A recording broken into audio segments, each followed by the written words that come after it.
Restaurant স্টাইলে এমন juicy আর মাখা মাখা দারুণ চাউমিন যদি ঘরেই তৈরি করা যায় তাহলে আর রেস্টুরেন্টে কেন যাওয়া লাগবে।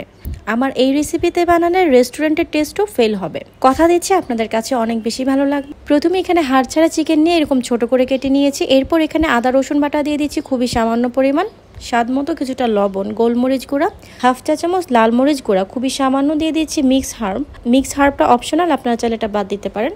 চিলি সস দিয়ে দিচ্ছি 1 চা চামচের মতো, সয়া সস খুবই সামান্য পরিমাণ, 1 চা চামচ দিয়ে দিচ্ছি কর্নফ্লাওয়ার। এখন সব কিছুকে আমি ভালো করে মিশিয়ে নিচ্ছি।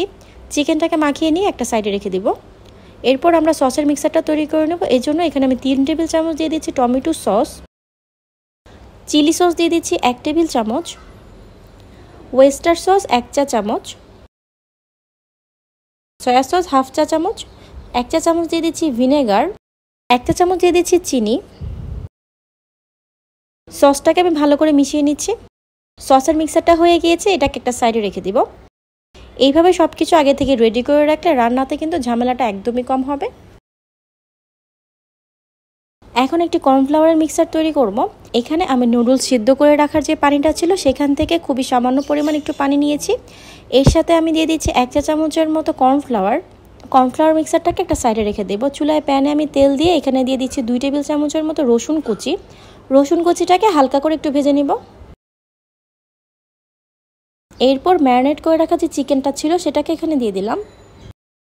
চিকেনটাকে আমি নেড়েচেড়ে ভেজে নিব। চিকেনটা যেহেতু একদম পাতলা স্লাইস করে কাটা, তাই এটা সেদ্ধ হতে কিন্তু খুব বেশি সময় লাগবে না। চিকেনটাকে 1 মিনিটের জন্য আমি ভেজে নিয়েছি। এখন এখানে আমি 1 কাপ দিয়ে দিচ্ছি গাজর কুচি। চিকেনের সাথে গাজরটাকে আমি নেড়েচেড়ে ভেজে নিচ্ছি। ক্যাপসিকাম কুচি দিয়ে দিচ্ছি 1 কাপ,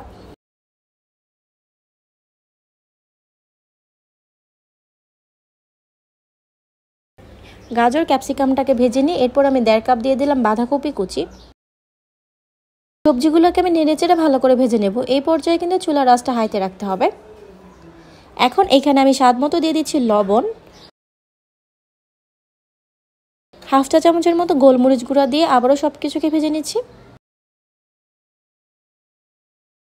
এই পর্যায়ে রেডি করে রাখা যে সসটা ছিল সেই সসটা এখানে দিয়ে আবারও কিছুক্ষণ ভেজে নেব। এখানে আমি 150 গ্রামের মতো নুডলসকে সেদ্ধ করে নিয়েছি।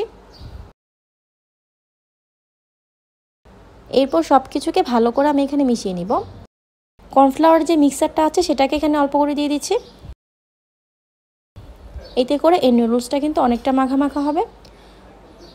সবার শেষে আমি এখানে পেঁয়াজ পাতা দিয়ে দিলাম।